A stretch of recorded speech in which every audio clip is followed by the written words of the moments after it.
My name is Courtney Sanders, and I have worked for DCFS for 9 My years. name's Joel Hooper. I've been with DCFS for 22 years.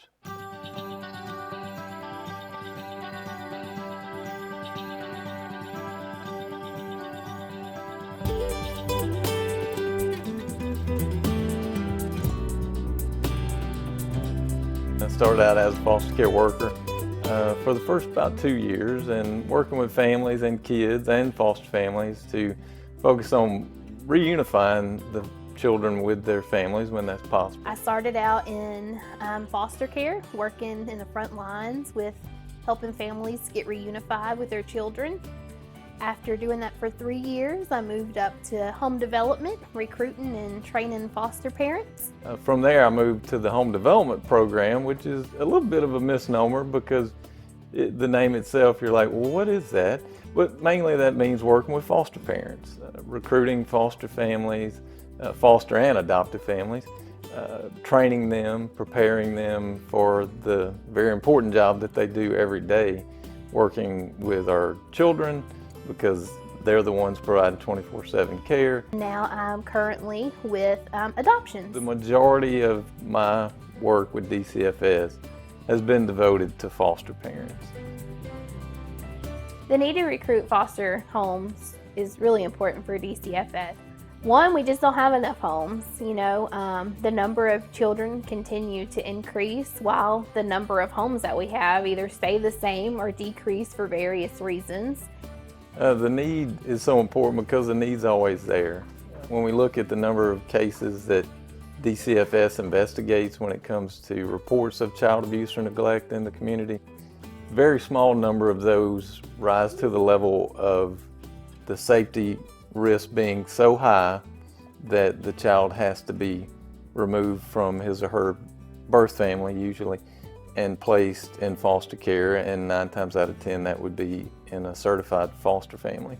Another thing that we need as far as quality parenting is we need foster parents who takes teenagers. I can count literally on 2 hands, maybe even 1 hand, the amount of children, the amount of foster parents who are willing to take teenagers in our region. We just need more homes. We need homes for larger siblings. We remove a sibling group of 3, 4, 5, 6 kids, we're looking at placing them in 3 to 6 different foster families because we don't have a lot of foster homes who are willing to accept a larger amount of children. Over the 20 plus years I've worked with the agency, we've never had a surplus of foster homes, if you get what I'm saying. We've never had the good problem of saying, okay, we have so many homes, so many families that have come forward and have become approved that we can take our pick from a vast number of families. That's just never been the case. The foster care network needs support. If you have a child of your own, you know that having that help is so important. It takes a village to raise a child. I've heard that phrase a million times, and I never knew exactly what that meant until I was in the trenches, exhausted, asking for help. Primarily, I think the biggest need, in addition to more families, is providing support for the families that are doing the work now. So being a new mom myself, I've realized that, having that support is so important. And being a foster parent's the same way. If you can't, take a child into your home 24/7, then offer the support to someone who is a foster parent. Offer them a meal, offer them a night out, offer them, just a couple of hours to themselves, offer them to do some laundry. Just find what it is that you can do to assist a foster family. So for anybody who wants to do or become a foster parent, I say go for it. Being a foster parent is not something that you're ever going to fully be prepared for. One of my best pieces of advice is if it's something that you feel is laid on your heart to do, first of all, find out more about it.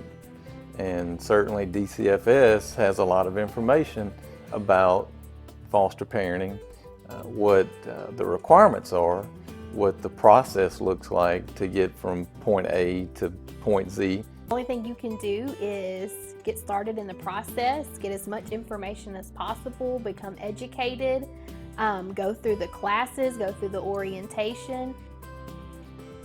When it comes to what it looks like from the other side, that is when really I would suggest that after you talk to DCFS, that if you're able to do so, that you get connected with a foster parent. You know, somebody preferably who's doing it now or has recently fostered, because there are changes within the program and changes within requirements. There's a lot of myths out there. You know, a lot of people don't know that whenever you become a foster parent, you get to be specific. You get to pick the age, sex, and race of the child in your home. You get to pick, you know, what kind of needs you're comfortable with and is the best fit for your family. At any point, if you feel it's not for you, that's completely fine. But you're not gonna ever be in a place where this is like the perfect timing for you or your family. So if you even question a little bit, you know, hey, is foster parenting for me? Jump out there.